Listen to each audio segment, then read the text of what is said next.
So we're now towards the end of March. Some of the crops have already kicked off harvest. What we're looking at the dashboard now is a couple of things. So one is our dry down curve for our grain moisture indices. That will give us both our predicted dry down as you follow that curve down, and it will also give you a predicted 22% moisture date as that moisture date comes within range of the last image. Your 22% moisture date is an indication of when your paddock should be trafficable well and truly.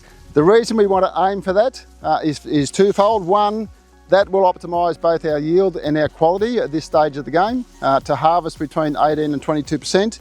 And two, it'll ensure that our paddock is in good conditions for potential winter crop to take advantage of that profile of moisture. On the grain moisture curve, you can also press on the zonal button, which will give you an indication of the variability in the field, whether it's highly variable, a big distance between the curves, or relatively even.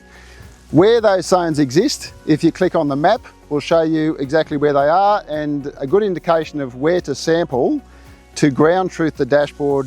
While you're on the map, you can also click on the map and within a zone, and that'll give you a predicted moisture at that point.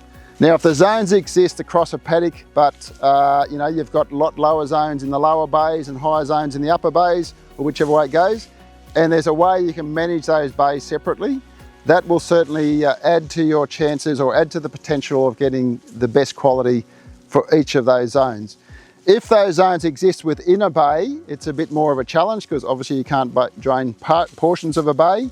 And then it's really important to work out which is your biggest zone or which is the area that you're going to concentrate on most. Most likely you're going to have to drain some areas that will be too dry so that you can bring into those wetter zones. But at least you know where those zones exist and the information is available on the dashboard to make the best decision with what you've got available to you.